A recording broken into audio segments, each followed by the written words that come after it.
ঈমানের পথে অবিচল থেকে আমার মরণ যেন হয়।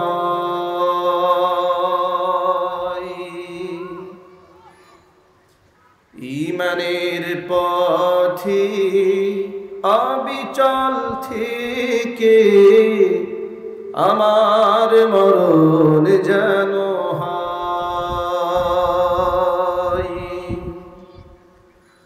তোমারই কাছে মিনতি আমার,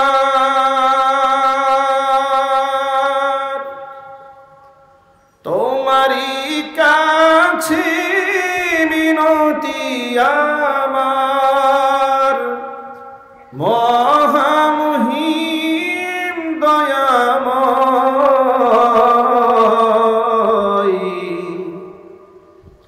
ঈমানের পথে অবিচল থেকে আমার মরণ যেন হয়। ঈমানের পথে অবিচল থেকে আমার মরণ যেন হয়। প্রতিদিন মিথ্যে মুখোমুখি হই, বেদিন ফাসিকরা করে হইচই, আজাজিলে সে গোমরাহি সুর গান করে তুলে মোহময়। আজাজিলে সে গোমরাহি সুর গান করে তুলে মোহময়।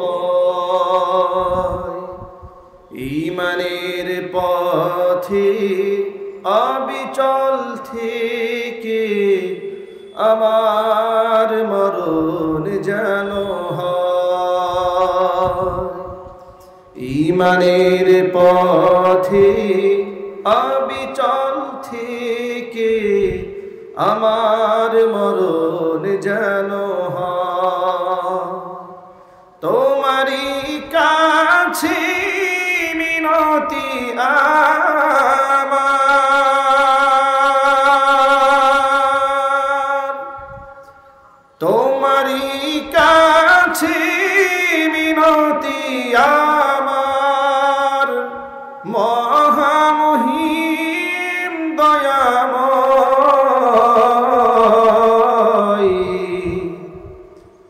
ঈমানের পথে অবিচল থেকে আমার মরণ যেন হয়।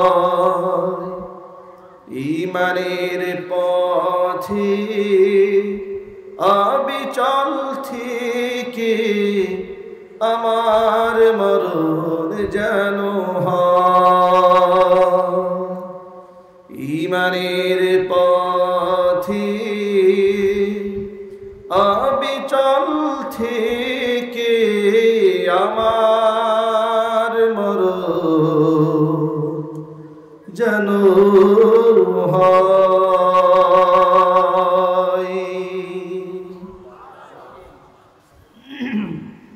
সকলে বলুন আল্লাহুম্মা আমিন।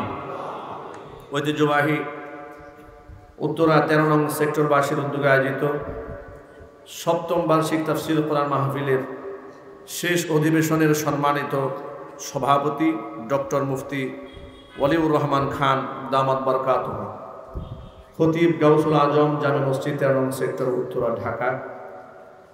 উপস্থিত রয়েছেন আজকের তাফসীর কোরআন মাহফিলের সম্মানিত বিশেষ অতিথি মোহাম্মদ শরীফুর রহমান সাহেব, কাউন্সিলর 51 নং ওয়ার্ড ঢাকা উত্তর সিটি কর্পোরেশন।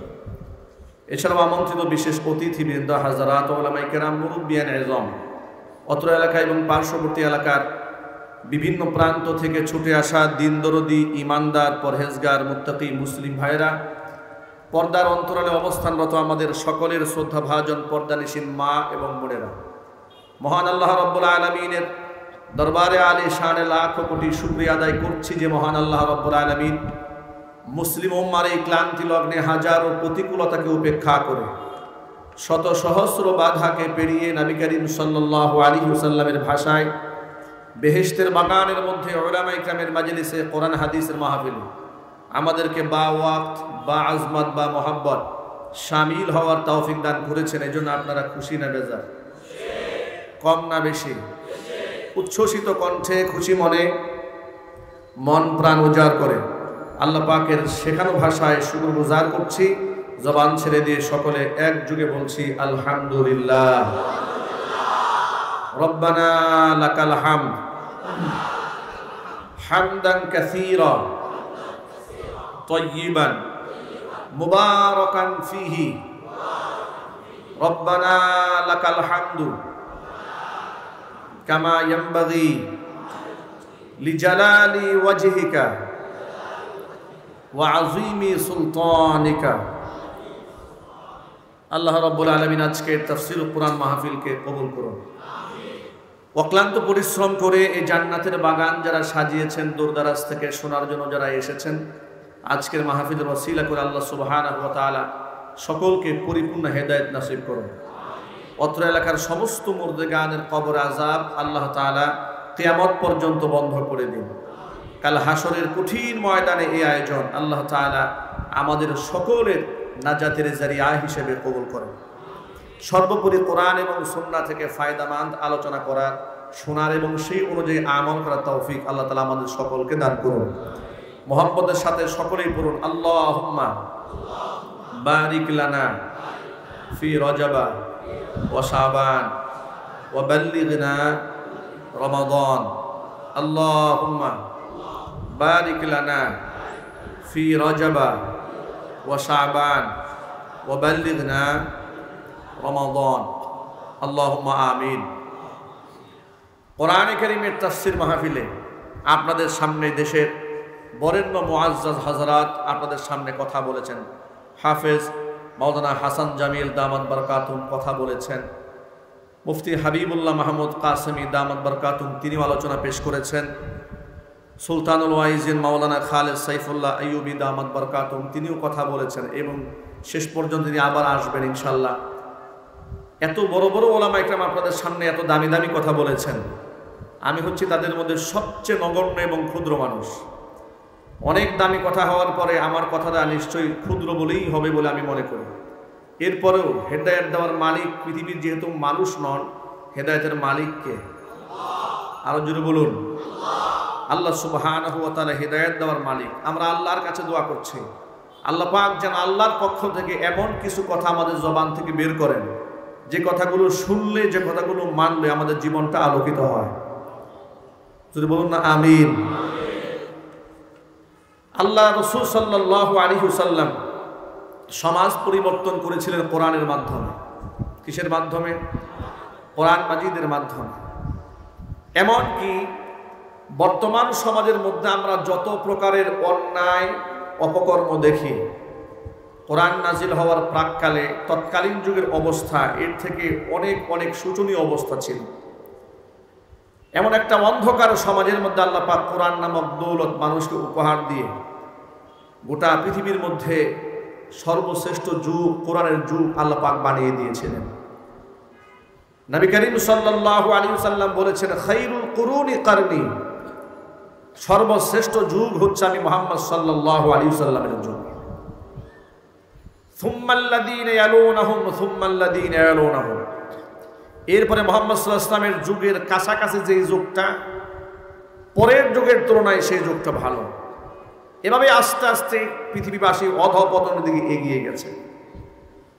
বিশ্ববিদ্যালয় থেকে লেখাপড়া করেননি সাহাবায়ে কেরাম, খেজুর গাছের ছায়াতলে বসে মুহাম্মদ সাল্লাল্লাহু আলাইহি ওয়াসাল্লামের সান্নিধ্য গ্রহণ করে বিশ্বকে তারা নেতৃত্ব দিয়েছেন। আল্লাহু আকবার বলেন। পৃথিবীর তৎকালীন যুগের পরাশক্তিরা ভাবতো মুসলমানদের কাছে এমন কোন জ্ঞান আছে, যোগ্যতা আছে, যে জ্ঞানের বলে গোটা বিশ্বকে তারা নেতৃত্ব দিচ্ছে, আর আমরা সংখ্যামুক্ত জীবনযাপন করতে পারছি না। ওমরে ফারুক রাদিয়াল্লাহু তাআলা আনহুর কাছে রোমের পক্ষ থেকে রাষ্ট্রদূত এসেছিল তার সাথে দেখা করার জন্য। ওমর রাদিয়াল্লাহু তাআলা আনহুকে এসে দেখলেন যে তিনি মরু প্রান্তরে একাকী, মাথার মধ্যে ইট দিয়ে শুয়ে আছেন, কোনো পাহারাদার নাই, কোনো দারোয়ান নাই, কোনো বডিগার্ড নাই। এরপরে সুবহানাল্লাহ বলতে ইচ্ছে হলো না আপনাদের? এগুলো হচ্ছে ইসলামের সোনালী অতীত। এই অতীতকে ভুলে গেলে চলবে না। আদর্শ শিখতে হলে আবার ১৫০০ বছর আগে সাহাবায়ে কামের আদর্শের দিকে ফিরে যেতে হবে। আজকে তো আমরা সম্মান খুঁজে বেড়াচ্ছি বাতিলদের অনুসরণ এবং অনুকরণের মাধ্যমে। পশ্চিমাদের জীবনকে, যা জীবনযাপনকে, লাইফস্টাইলকে মুসলিম জাতি সাদরে গ্রহণ করেছে সম্মান কুড়িয়ে পাওয়ার জন্য। মুহাম্মদ সাল্লাল্লাহু আলাইহি ওয়াসাল্লামের আদর্শকে যত জায়গায় মুসলমানরা ছেড়েছে, তত জায়গায় মুসলিমরা লাঞ্ছিত এবং অপমানিত হয়েছে। যত জায়গার মধ্যে ইসলামকে জীবনের অবলম্বন হিসেবে গ্রহণ করেছে, তত জায়গার মধ্যে মুসলমানরা সম্মানিত হয়েছে। ছোট্ট একটা কথা বললে আপনাদের সামনে বিষয়টা স্পষ্ট হয়ে যাবে। মসজিদে আকসা, জেরুজালেম, ফিলিস্তিনের এই মাটি তখন খ্রিস্টানদের দ্বারা অবরুদ্ধ ছিল। সাহাবায়ে কামের বিরাট টিম মুসলিমদের সাথে অমুসলিমদের সাথে লড়াই হয়েছে। দীর্ঘদিন মসজিদে আকসাকে, বাইতুল মাকদিসকে তৎকালীন যুগের খ্রিস্টানেরা নেতৃত্ব দিয়েছে, পাদ্রীরা নেতৃত্ব দিয়েছে। পাদ্রীরা বলল, মুসলমানেরা তোমাদের সাথে আমাদের লড়াই হবে না, আমরা কথার মাধ্যমে বাইতুল্লাহর চাবিখানা তোমাদের খলিফার হাতে আমরা হস্তান্তর করব। ওমর রাদিয়াল্লাহু তাআলা আনহুকে চিঠির মাধ্যমে লিখে দেওয়া হলো যে মসজিদে আকসার চাবি খ্রিস্টান পাদ্রীরা আপনার হাতে তুলে দেবে বলে তাদের পক্ষ থেকে প্রস্তাব এসেছে, আপনাকে মসজিদে আকসায় আমন্ত্রণ করা হলো। ওমর রাদিয়াল্লাহু তাআলা আনহু সোনার মদিনা থেকে রওনা হয়েছেন সুদূর ফিলিস্তিনের উদ্দেশ্যে। জীর্ণ শীর্ণ পোশাক পরেছেন গায়ে, তাও কয়েকটা জায়গায় ছেঁড়া, সেখানে রিফু করা, সেলাই করা। সাহাবায়ে কাম যারা ছিলেন সকলেই মনে মনে চিন্তা করছিলেন একটা আন্তর্জাতিক সফরে যাবেন মুসলমানদের রাষ্ট্রপ্রধান, তিনি যদি অন্ততপক্ষে পোশাকটা একটু পরিবর্তন করে যেতেন তাহলে মুসলমানদের মান সম্মান একটু উপরে থাকত। কিন্তু এই কথাটা হযরত উমরের সামনে এই প্রস্তাব নিয়ে যাবে কে? ওমর রাদিয়াল্লাহু তাআলা আনহুকে আল্লাহ পাক এমন রূপ দিয়েছিলেন, নবী করিম সাল্লাল্লাহু আলাইহি সাল্লাম বলেছেন, যে রাস্তায় ওমর হাঁটে সে রাস্তায় শয়তানও হাঁটে না। আল্লাহু আকবার বলবেন না? আল্লাহর নবী রাহমাতুল লিল আলামিন এও বলেছেন, লাউ কানা মিন বাদি নাবিয়্যুন লাকানা উমারু নাবিয়্যা, আমার পরে যদি এই দুনিয়াতে কেউ নবী হতো হযরত উমর নবী হয়ে যেতেন। এত রূপ আল্লাহ পাক তার মধ্যে দিয়েছিলেন, ব্যক্তিত্ব দিয়েছিলেন। ওমর রাদিয়াল্লাহু তাআলা আনহু বলেছেন, সত্য কথা বলার, সত্য প্রতিষ্ঠার কারণে, অন্যায় কাজে বাধা দেওয়ার কারণে এই পৃথিবীতে আমার তেমন কোনো বন্ধু ছিল না। সব বন্ধুরা আমার শত্রুতে পরিণত হয়েছে আমি সত্যকে মানুষের সামনে প্রকাশ করে দেওয়ার কারণে। ওমর রাদিয়াল্লাহু তাআলা আনহুর সামনে এই প্রস্তাবনা কে পেশ করবে যে আমিরুল মুমিনিন আপনি জামাটা চেঞ্জ করলে ভালো হয়? এই কথাটা কেউ বলতে যখন সাহস পায় না, সাহাবায়ে কেরামের মধ্যে পরামর্শ হলো এই কথাটা কে বলতে পারে, কে উপস্থাপন করবেন। সকলে মিলে সিদ্ধান্ত নিলেন এই প্রস্তাবনা আহলে বাইতের সদস্য হযরত আলী কাররামাল্লাহু ওয়াজহা ছাড়া কেউ বলতে পারবে না, কারণ তিনি মুহাম্মদ সাল্লাল্লাহু আলাইহি ওয়াসাল্লামের মেয়ের জামাই।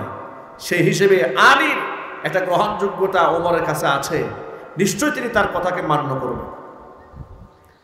হযরত আলী কাররামাল্লাহু ওয়াজহা চলে গেলেন, খলিফাতুল মুসলিমিন ওমর রাদিয়াল্লাহু তাআলা আনহুকে গিয়ে সাহাবায়ে কেরামের মনোভাব ব্যক্ত করলেন। আমিরুল মুমিনিন, সাহাবায়ে কেরাম সকলে চাচ্ছেন আপনি যেহেতু আন্তর্জাতিক একটা সফরে যাবেন, বিদেশ ভ্রমণে যাচ্ছেন, অন্ততপক্ষে গায়ের জামাটা পরিবর্তন করে গেলে সাহাবায়ে কেরাম খুশি হবেন, আপনার একটু আভিজাত্য হলো, ওয়াকার হলো। ওমর ফারুক রাদিয়াল্লাহু তাআলা আনহু জবাব দিয়ে বললেন, কুন্না আদাল্লাল কওম, পৃথিবীর মধ্যে আমরা ছিলাম সবচাইতে নিকৃষ্ট জাতি। আরবের মানুষদেরকে তৎকালীন যুগের পরাশক্তিরা মানুষের মূল্যায়ন করতো না, গোলাম দাস দাসী মনে করত, বৌদ্ধ মনে করত, এদেরকে সবচেয়ে জাহেল এবং মূর্খ মনে করত। ওমর রাদিয়াল্লাহু তাআলা আনহু বলেন, কুন্না আযাল্লাল কওমি, গোটা দুনিয়ার মধ্যে আমরা ছিলাম সবচাইতে নিকৃষ্ট জাতি। কিন্তু ইসলাম আসার কারণে ফাআযানা বিল ইসলাম, আল্লাহ পাক ইসলাম নামক দৌলত দিয়ে আল্লাহ পাক আজকে আমাদের এই সম্মানের আসনে আসীন করিয়ে দিয়েছে। পোশাক দিয়ে আল্লাহ আমাদের সম্মান দেননি, দামি দামি স্প্রে দিয়ে আল্লাহ পাক মুসলমানদেরকে সম্মানিত করেননি, মুসলমানদেরকে সম্মানিত করেছেন আল্লাহ ইসলামের মাধ্যমে। অতএব ইসলামকে যদি আঁকড়ায় ধরে রাখতে পারি আর তামাম পৃথিবীর সব যদি ছেড়েও দেই, নিশ্চয় আল্লাহ পাক ইসলামের বদৌলতে আমাদের মান সম্মান আরো উপরে উঠাইয়া দিবে। আল্লাহু আকবার বলে। আমার ভাইরা, তামাম দুনিয়ার সকল মুসলমানদের জন্য এই বক্তব্যের মধ্যে খোরাক রয়েছে। ইসলামকে যদি আমরা অবলম্বন বানাতে পারি, তাহলে পৃথিবীর চাকচিক্য দিয়া আমাদের সম্মান দেওয়ার কোনো দরকার নাই, কারণ ইসলামের মধ্যেই রয়েছে সম্মান। ইসলাম মানুষ যেখানে ছেড়েছে, মানুষ মুসলমানরা সেখানে লাঞ্ছিত অপমানিত হয়েছে। কথা বলেন না ঠিক কিনা? আল্লাহর নবী রাহমাতুল লিল আলামিন মানুষদেরকে কথা বুঝাতে সক্ষম হয়েছেন। দুনিয়ার চাকচিক্যময়তা আর দুনিয়ার সফলতাই মূল সফলতা নয়। মূল সফলতা হচ্ছে পরকাল, মূল সফলতা হচ্ছে আখিরাত। কোরআন মাজিদের মধ্যে আল্লাহ পাক বলেন, কুল্লু নাফসিন যায়িকাতুল মাউত ওয়া ইন্নামা তুওয়াফাউনা উজুরাকুম ইয়াওমাল কিয়ামাহ ফামান যুহজিহা আনিন নারি ওয়া উদখিলাল জান্নাতা ফাকাদ ফাজ ওয়া মাল হায়াতুদ দুনিয়া ইল্লা মাতাউল গুরুর। প্রতিটা প্রাণীকে মৃত্যুর স্বাদ আস্বাদন করতে হবে। ওয়া ইন্নামা তুওয়াফাউনা উজুরাকুম ইয়াওমাল কিয়ামাহ, আর কিয়ামতের দিন তোমাদের আমলনামার প্রতিদানগুলোকে, উজরতগুলোকে, বিনিময়কে পূর্ণ আকারে তোমাদেরকে প্রদান করা হবে। ফামান যুহজিহা আনিন নার, সেদিন জাহান্নামের আগুন থেকে যাকে হটায় দেওয়া হবে, ওয়া উদখিলাল জান্নাতা, জান্নাতে যাকে প্রবেশ করানো হবে, ফাকাদ ফাজ, ওই ব্যক্তি সফল কাম। জোরে বলেন সুবহানাল্লাহ। দুনিয়ার সফলতাই মূল সফলতা নয়। মুহাম্মদ সাল্লাল্লাহু আলাইহি সাল্লাম মানুষের বাহ্যিকটাই শুধু পবিত্র করেননি, মানুষের আভ্যন্তরীণ অবস্থাকে পরিবর্তন করার মাধ্যমে গোটা সমাজের মধ্যে একটা বৈপ্লবিক পরিবর্তন আনতে সক্ষম হয়েছিলেন। আল্লাহু আকবার বলেন। ভাইরা আমার, আপনারা বলেন তো, আল্লাহর নবী সাল্লাল্লাহু আলাইহি সাল্লাম কি শুধু মানুষের বাহ্যিক পরিবর্তন করেছেন নাকি আত্মিক পরিবর্তন করেছেন? জোরে বলেন না। মনে রাখবেন, নবী করিম সাল্লাল্লাহু আলাইহি সাল্লাম বলেছেন, আলা ইন্না ফিল জাসাদি লামুদগা ইযা সালুহা সালুহাল জাসাদু কুল্লু ওয়া ইযা ফাসাদা ফাসাদাল জাসাদু কুল্লু আলা ওয়া হিয়াল কলব। আল্লাহর হাবিব বলেন, প্রতিটা দেহের মধ্যে গোশতের একটা টুকরা আছে, দেহের ভিতরে গোশতের একটা টুকরা আছে। সেই টুকরা যদি ভালো হয়ে যায়, দেহটা ভালো হয়ে যায়, আর ওই টুকরা যদি নষ্ট হয়ে যায়, গোটা দেহটা নষ্ট হয়ে যায়। আলা ওয়া হিয়াল কলব, জেনে রেখো সেই গোশতের টুকরার নাম হচ্ছে কলব। লুকমান হাকিমের নাম আপনারা শুনেছেন? কারা কারা শুনছেন হাত দেখি তো। লুকমান হাকিম কি রাজা বাদশা ছিলেন? একটু জোরে বলেন না। এই অপারেটর কো ভিতরে কিন্তু বক্সে আওয়াজ নাই, আপনার আওয়াজগুলো সব বাহিরে চলে যাচ্ছে, যার কারণে মানুষ কথাগুলো স্পষ্ট বুঝতে পারতেছে না। কথা কি স্পষ্ট বোঝা যায় ভেতরে? ভেতরে না, এখানে সামনে বোঝা যাচ্ছে না। আওয়াজ সামনে আছে, এই জায়গাটা আওয়াজ নেই, আমরা আওয়াজ পাচ্ছি না, আমাদের কথা বলতে কষ্ট হচ্ছে। এই জায়গাটা ক্লিয়ার করেন। হ্যাঁ, ভিতরে আওয়াজ নেই। ভাইরা, লুকমান হাকিম কি রাজা ছিলেন না বাদশাহ ছিলেন? কি ছিলেন? নবী ছিলেন? একটু জোরে বলুন না। নবীও ছিলেন না, রাজাও ছিলেন না, বাদশাও ছিলেন না। তার নামে কোরআনে সূরা আছে না নাই? সূরার নাম কি? সূরা লোকমান। স্বপ্ন যুগে ইলহামে আল্লাহর পক্ষ থেকে তার কাছে প্রস্তাবনা পেশ করা হয়েছিল, লোকমান তুমি কি চাও, রাজত্ব চাও না ইলম চাও? লোকমান হাকিম বলেছেন আমি রাজত্ব চাই না, আমি ইলম চাই। সুবহানাল্লাহ বলবেন না? আল্লাহ পাক তাকে ইলম দিয়ে অন্তরকে আলোকিত করে দিয়েছিলেন। গোটা পৃথিবীর মানুষের মধ্যে আল্লাহ পাক তার মর্যাদাকে উপরে উঠিয়ে দিয়েছেন। লোকমান হাকিমের তিনি কৃতদাস ছিলেন, মানুষের ক্রয় করা গোলাম ছিলেন তিনি। মনে রাখবেন, ধনী দরিদ্র কিংবা গোত্রীয় বৈষম্য দিয়ে আল্লাহর কাছে সম্মানিত হওয়া যায় না। আল্লাহর কাছে মানুষ সম্মানিত হয় তাকওয়ার ভিত্তিতে। কথা বলতে হবে, ঠিক কিনা? যার দরুন লোকমান হাকিমের মতো ব্যক্তি, যিনি মানুষের ক্রয়কৃত গোলাম ছিলেন, তিনি এত সম্মানিত হয়েছেন, তার নামে আল্লাহ পাক সূরা নাযিল করেছেন। এই লোকমান হাকিমের মুনিব তার চাল চলনে বুঝতে পারতেন যে লোকমান খুব জ্ঞানী মানুষ। এটা তার জ্ঞানের গভীরতা যাচাই করার জন্য লোকমানের মুনিব লোকমানকে ডেকে বলছে, লোকমান তুমি আজকে একটা খাসি জবাই করবে। খাসি জবাই করে ওই খাসির সর্বনিকৃষ্ট দুটো অঙ্গ কেটে আমার সামনে হাজির করবে। লোকমান হাকিম খাসি জবাই করেছেন। খাসির অঙ্গ প্রত্যঙ্গের মধ্যে সর্বনিকৃষ্ট দুটি অঙ্গ কেটে মনিবের সামনে হাজির করে দিয়েছেন। মনিব তাকিয়ে দেখে লোকমান খাসির সর্বনিকৃষ্ট অঙ্গ দুটা কেটে দিয়েছে। সেই দুটা অঙ্গের নাম, একটা অঙ্গ হচ্ছে খাসির জিহ্বা, আরেকটা অঙ্গ হচ্ছে খাসির হৃৎপিণ্ড, তার হার্ট। লোকমান হাকিমের মনিব বুঝতে পারলে তো মহাপণ্ডিত, অনেক জ্ঞানী মানুষ। এরপর থেকে তাকে অনেক সম্মান দিয়ে তিনি চলতেন। কিছুদিন যাওয়ার পরে লোকমান হাকিমের মুনিব লোকমানকে ডেকে বললে, লোকমান আজকে তুমি আরেকটা খাসি জবাই করবে। খাসি জবাই করার পরে এই খাসির সর্ব উৎকৃষ্ট দুটা অঙ্গ কেটে আমার সামনে হাজির করবে। লোকমান হাকিম মুনিবের কথা অনুযায়ী খাসির সর্ব উৎকৃষ্ট দুটা অঙ্গ কেটে মুনিবের সামনে হাজির করে দিলেন। লোকমান হাকিমের মুনিব তাকায় দেখে কয়েকদিন আগে সর্বনিকৃষ্ট অঙ্গ কাটার কথা বললে লোকমান হাকিম যে দুটা অঙ্গ কেটে সামনে দিয়েছিল, সর্বোৎকৃষ্ট অঙ্গ কাটা বলার কথা বলার পরেও সেই একই দুটা অঙ্গ কেটে আমার সামনে হাজির করে দিয়েছে। লোকমান হাকিমের মনিব বড় অবাক হয়ে গেল। লোকমান, সবচাইতে খারাপ অঙ্গ কাটতে বলেছিলাম দুটা, জিহ্বার হৃৎপিণ্ড কেটে নিয়ে এসেছিলে, আর আজকে সর্বোৎকৃষ্ট অঙ্গ কাটতে বললাম, তুমি সেগুলোই নিয়ে আসলে, ব্যাখ্যা করে বলো আমাকে। লোকমান হাকিম বললেন, মনিব আপনি শোনেন, দেহটা যদি ভালো হয়, কোনো ব্যক্তি যদি ভালো হয়ে যায়, গোটা দেহের মধ্যে সবচাইতে উৎকৃষ্ট মানের অঙ্গ জিহ্বা এবং তার অন্তর হয়ে যায়। আর যদি কোনো ব্যক্তি খারাপ হয়, সবচেয়ে নিকৃষ্ট হয় তার জবান এবং তার অন্তর। এই অন্তরটা এত নিকৃষ্ট হয় যার কারণে গোটা সমাজের মধ্যে সমস্ত ফিতনার উৎস এই অন্তর থেকে পরিকল্পনা করা হয়। জোরে বলুন ঠিক কিনা? আল্লাহর নবী রাহমাতুল লিল আলামিন এজন্য মানুষের অন্তরের মধ্যে খেদমত করেছেন, অন্তরকে পাক সাফ করে দিয়েছেন। যে মূল মৌলিক চারটি মিশন আল্লাহর নবী দুনিয়াতে এসে বাস্তবায়ন করেছেন মৌলিকভাবে, চারটি মিশনের মধ্যে অন্যতম একটা মিশন হচ্ছে নবীজি মানুষের আত্মা পাক সাফ করে দিয়েছিলেন। জোরে বলুন সুবহানাল্লাহ। সূরা আলে ইমরানের 164 নম্বর আয়াতে কারিমা আমার খুতবার মধ্যে তেলাওয়াত করেছি। আল্লাহ সুবহানাহু ওয়া তাআলা এই আয়াতের মধ্যে নবী করিম সাল্লাল্লাহু আলাইহি ওয়াসাল্লামের খেদমতের মৌলিক চারটি দিক উল্লেখ করেছেন। কয়টি দিক?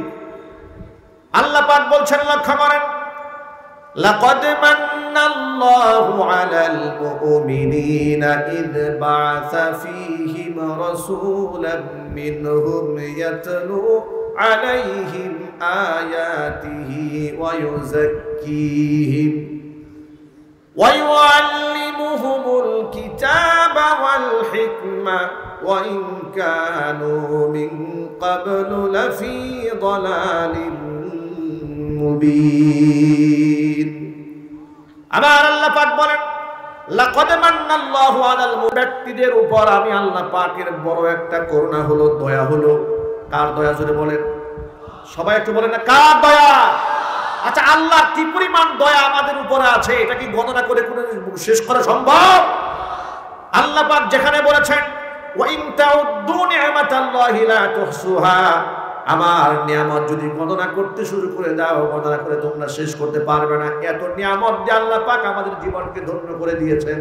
আল্লাহ পাক সমস্ত নিয়ামত রাজির মধ্যে বিশেষভাবে উল্লেখ করলেন, লাকাদ মান্নাল্লাহু আলাল মুমিনিন, ঈমানদারদের উপরে আমি আল্লাহ পাকের এটা বড় একটা করুণা হলো, ইয বাআসা ফীহিম রাসূলাম মিনহুম, আমি তাদের ভিতর থেকে একজন রাসূলকে তাদের মাঝে প্রেরণ করে দিয়েছি, যিনি চারটি কাজ করে। কয়টা কাজ? এক নাম্বার হচ্ছে ইয়াতলু আলাইহিম আয়াতিহি, আমি আল্লাহর আয়াতগুলো তেলাওয়াত করে মানুষকে শোনাই।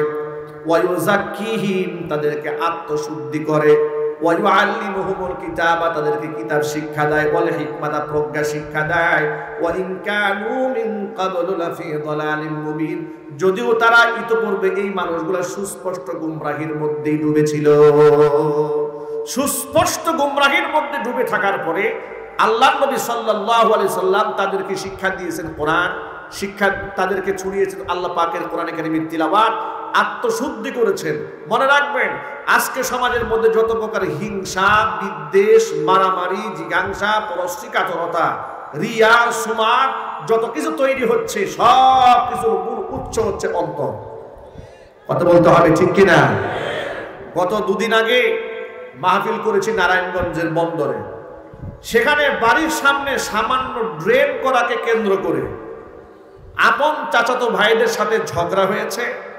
এক লোক হাতের মধ্যে কিরিচ নিয়ে নিজের আপন তিনটা চাচাতো ভাইকে কুপিয়ে জখম করেছে, দুজনকে স্পট ডেড করে ছেড়ে দিয়েছে, হত্যা করেছে। জানাতে আপন মায়ের পেটের 3 সন্তানকে এক জায়গার মধ্যে শেষ করে দেওয়ার পায়তারা করেছে। ভাবা যায় মানুষ কত হিংস্র হতে পারে, কত পশুর থেকে পশু হয়ে যেতে পারে মানুষ, কত নিকৃষ্ট হয়ে যেতে পারে। এটা যদি মন নষ্ট হয়ে যায়, মানুষ জানোয়ারের চাইতেও নিকৃষ্ট হয়ে যায়। কথা বলতে হবে, ঠিক কিনা? নবী করিম সাল্লাল্লাহু আলাইহি ওয়াসাল্লাম মানুষের আত্মার খেদমত করেছেন, অবস্থা এমন বানিয়ে দিয়েছেন। আপনারা আমার সামনে যারা বসে আছেন কিংবা স্টেজে যারা বসে আছেন, আপনারা কি মনে করেন জন্মগতভাবে মানুষের মধ্যে লোভ, লালসা, হিংসা, বিদ্বেষ এগুলো আছে না নাই? একটু জোরে বলতে হবে, আছে না নাই? আছে। মানুষ সৃষ্টিগতভাবে 7টা জিনিসের আকর্ষণ মানুষকে টানতে থাকে। কয়টা জিনিস? সবাই বলেন। 7টি জিনিসের আকর্ষণ মানুষের জন্মগত, অস্বীকার করার কোনো সুযোগ নাই। কোরআন মাজিদের মধ্যে আল্লাহ পাক বলে দিয়েছেন, যুইয়িনা লিন-নাসি হুব্বুশ শাহাওয়াতি মিনান নিসা ওয়াল বানিনা ওয়াল কানাতিরিল মুকানতারাতি মিনাদ যাহাবি ওয়াল ফিদ্দা ওয়াল খাইলিল মুসাওওয়ামাতি ওয়াল আনআমি ওয়াল হারথ যালিকা মাতাউল হায়াতিদ দুনিয়া ওয়াল্লাহু ইনদাহু হুসনুল মাআব। মানুষের কাছে সুশোভিত করে দেওয়া হয়েছে 7টি জিনিসের আকর্ষণ। এক নাম্বার হচ্ছে হুব্বুশ শাহাওয়াতি মিনান নিসা, নারীদের প্রতি আকর্ষণ। ওয়াল বানিনা, সন্তানদের প্রতি আকর্ষণ।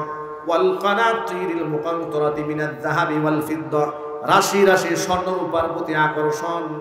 ওয়াল খাইলিল মুসাওওমা, চিহ্নিত ঘোড়া। ওয়াল আনআম, গবাদি পশু।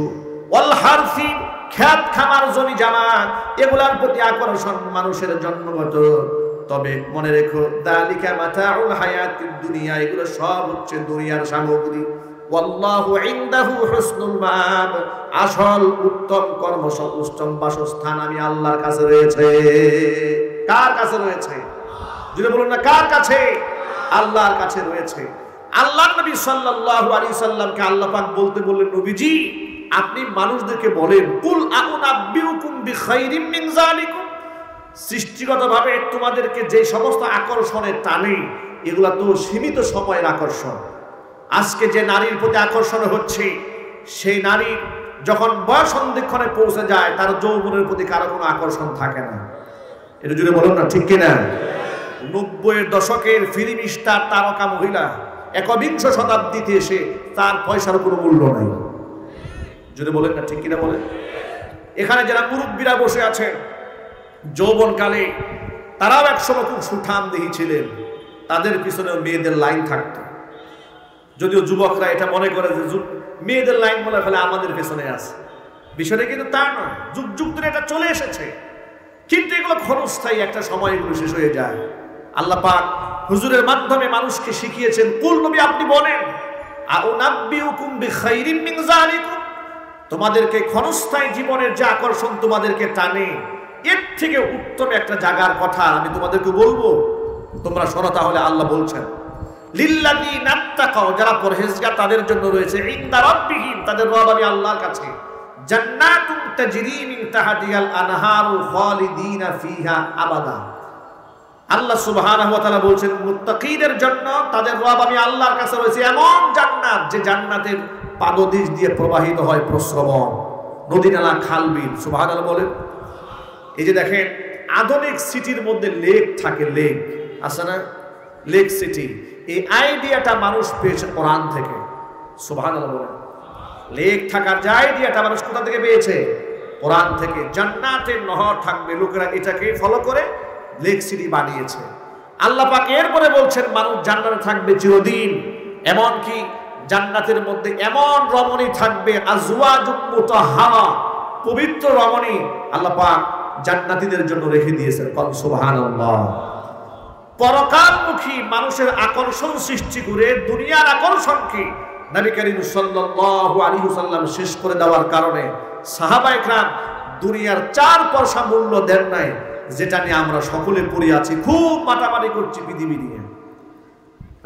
আমার যুবক ভাইদেরকে বলছি, যুবক ভাইরা, এই জন্য অন্তরকে কালিমা মুক্ত করতে হবে, অন্তরকে পাক সাফ করতে হবে। অন্তর যখন পাক সাফ হয়ে যায়, তখন মানুষের মর্যাদা কত উপরে উঠে যায়। শোনেন, নবী করিম সাল্লাল্লাহু আলাইহি ওয়াসাল্লাম একদিন মসজিদে নববীর একজন ক্ষুধার্ত সাহাবীকে মেহমানদারি করাবার জন্য, তিনি ছিলেন আসহাবু সুফার সদস্য, তিনি ক্ষুধার্ত। আল্লাহর নবী দেখতে পেলেন সাহাবী না খেয়ে আছে, চরম কষ্ট পাচ্ছে। আল্লাহর হাবিব সাল্লাল্লাহু আলাইহি ওয়াসাল্লাম নিজের বিবি আয়েশা রাদিয়াল্লাহু তাআলা আনহার ঘরে নক করলেন, আয়েশা রে, ঘরের মধ্যে কোনো খাবার আছে? আয়েশা বলে, নবীজি ঘরের মধ্যে কোনো খাবার নাই। হাফসা রাদিয়াল্লাহু তাআলা আনহার ঘরে নক করলেন, হাফসা রে, তোমার ঘরে কোনো খাবার আছে? হাফসা রাদিয়াল্লাহু তাআলা আনহা বলছেন, নবীজি মোটেও কোনো খাবার নাই। আল্লাহর হাবিব উভয় স্ত্রীর ঘর থেকে বের হয়ে এসে মসজিদে নববীতে হাজির হলেন। উপস্থিত সাহাবীদের সামনে ঘোষণা করলেন, সাহাবীরা, আজকে রাতের বেলায় এই লোকটাকে, যে ব্যক্তি মেহমানদারি করবে, আল্লাহ রাব্বুল আলামিন তার উপর রহমত নাজিল করবে। এ কথা শোনার সাথে সাথে পিছন দিক থেকে একজন আনসারী সাহাবী হাত উত্তোলন করলেন, ইয়া রাসূলুল্লাহ, মেহমানকে আমার সাথে আমার বাড়িতে পাঠিয়ে দেন, তাকে আমি মেহমানদারি করাবো। নবীজি সাল্লাল্লাহু আলাইহি ওয়াসাল্লাম মেহমানকে তার সাথে বাড়ি পাঠিয়ে দিলেন। আল্লাহর হাবিব ক্ষুধার্ত সাহাবীকে আনসারী সাহাবীর সাথে মেহমান বাড়ি পাঠিয়ে দিয়েছেন, কিন্তু বাড়িতে খাবার আছে কিনা সেই খবর আনসারী সাহাবীর ছিল না। ঘরের বিবিকে একান্তে ডাক দিয়ে জিজ্ঞেস করছেন, বিবি, ঘরের মধ্যে মেহমানদারি করার মতো কোনো খানা আছে? বিবি ডাক দিয়ে বলে, প্রাণের স্বামী আমার, ঘরের মধ্যে শিশু খাদ্য ছাড়া কোনো খাবার নাই। সাহাবী বললেন, ফানাযিমিহিম, বাচ্চাদেরকে ঘুম পাড়িয়ে দাও, বাচ্চাদের খাবারটা মেহমানের জন্য প্রস্তুত করো, কারণ আল্লাহর হাবিব বলেছেন, আজকে রাতে যেই ব্যক্তি এই লোকটাকে মেহমানদারি করাবে, আল্লাহ পাক তাকে রহমত দান করবে। জোরে কর না সুবহানাল্লাহ। সাহাবী বললেন বিবিকে, বাচ্চাদেরকে ঘুম পাড়িয়ে দাও, আর মেহমানের সামনে যখন খাবার সরবরাহ করবে, তখন কৌশলে আমার সামনে একটা প্লেট দিবা, কারণ মেহমানের সাথে মেজবান অংশগ্রহণ করা হচ্ছে খাবারের সুন্নাত, এটা হচ্ছে আদব। কিন্তু খাবারের পরিমাণ যেহেতু একেবারেই কম, মেহমানের সাথে আমি খানা খেলে খাদ্যের মধ্যে সংকট দেখা দেবে, মেহমানের মেহমানদারি হবে না। আমার সামনে যখন প্লেটটা তুমি দান করবে, প্লেটটা দেবে, তখন সুকৌশলে ঘরের বাতিটা বন্ধ করে দিবা। আমি খালি প্লেট একটু নাড়াচাড়া করব, মেহমান বুঝবে তার সাথে আমিও খাবার খাচ্ছি, আমি একটু খাবার অভিনয় করব তার সামনে। আল্লাহু আকবার। আল্লাহর নবী বলেছেন, মেহমানকে খাবার খাওয়ালে আল্লাহ রহমত দেবেন। আল্লাহর রহমত পাওয়ার আশায় স্বামী আর স্ত্রী কামটা করছেন, কি কৌশল অবলম্বন করলেন? তিনি বললেন আমার সামনে প্লেট দেবে, ঘরের বাতিটা বন্ধ থাকবে, আমি এমনিতেই খালি প্লেট নাড়াচাড়া করব, মেহমান বুঝবে তার সাথে আমিও খাবারে শামিল হয়েছি। এভাবে রাত্রি কাটালেন। সকালবেলা আল্লাহর নবীর সাথে সাহাবীর যখন দেখা, হুজুর বললেন সাহাবীরে, গত রজনীতে তুমি আর তোমার স্ত্রী যা করেছ, তুমি আর তোমার স্ত্রী মেহমানের সাথে যে আচরণ করেছো, আসমানের ফেরেশতারা পর্যন্ত তোমাদের আচরণে বিমুগ্ধ হয়ে গিয়েছে।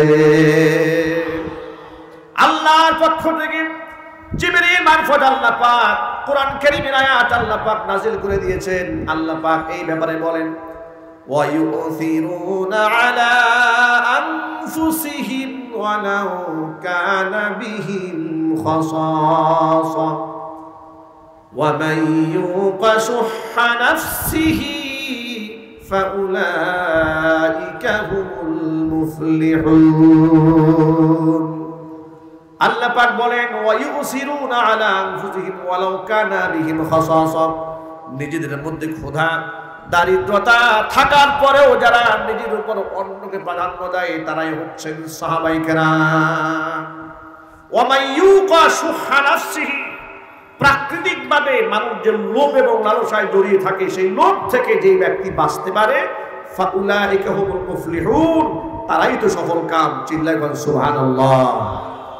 আল্লাহ নবীর সান্নিধ্যে এসে সাহাবায়ে কেরাম রাদিয়াল্লাহু তাআলা আনহুম আজমাইন এভাবেই দুনিয়াটাকে তুচ্ছ জ্ঞান করেছেন, আখিরাতকে প্রাধান্য দিয়েছেন, মানুষের অন্তরকে নবীজি সাল্লাল্লাহু আলাইহি ওয়াসাল্লাম পরিশুদ্ধ করে দিয়েছিলেন। আজকে এই দিনে আমরা যদি আমাদের আত্মাকে পাক এবং সাফ করতে পারি, দুনিয়ার মোহ থেকে আমরা বেঁচে থাকতে পারবো।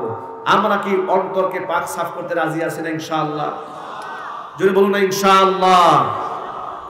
আত্মা পাক সাফ করার পদ্ধতি কি? কয়েকটা পদ্ধতি আছে।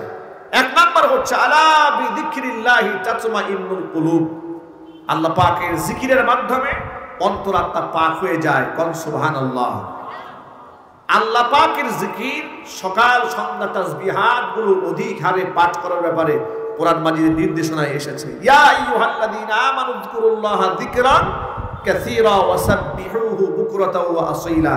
সকাল সন্ধ্যা আল্লাহ পাকের জিকির করার নির্দেশ কে দিয়েছেন জোরে বলেন তো? আর সেই জিকির যেন বেদাতি তরিকায় জিকির না হয়। আজকে আমাদের দেশে কিন্তু ভণ্ডামি জিকির আছে, যদি বলতে হবে ঠিক কিনা বলেন। যেমন জিকির সাহাবায়ে কাম করেননি, তাবিঈন তাবে তাবিঈন আইম্মায়ে মুজতাহিদিন সালফে সালেহিন কেউ করেননি। আজকে বিভিন্ন পীর দরবেশের নামে জিকির শুরু হয়েছে, যদি বলতে হবে ঠিক কিনা। এগুলো করা যাবে না। সুন্নাহ পদ্ধতিতে মুহাক্কিক উলামায়ে কেরাম তাদের সান্নিধ্যে গিয়ে যারা কোরআন সুন্নাহর মানে উন্নীত সাহাবায়ে কেরামের জীবন আদর্শ যাদের মধ্যে রয়েছে, তাদের সান্নিধ্য গ্রহণ করে কোরআন সুন্নাহর সঠিক বক্তব্য জেনে সেই অনুযায়ী আমল করতে হবে। শিরিক মুক্ত ঈমান আনতে হবে আর বিদআত মুক্ত আমল করতে হবে। ইনশাআল্লাহ বলেন। আমি আবার বলছি, শিরক মুক্ত ঈমান, বিদআত মুক্ত আমল করতে হবে। প্রসঙ্গক্রমে আপনাদেরকে ছোট্ট একটা কথা বলি।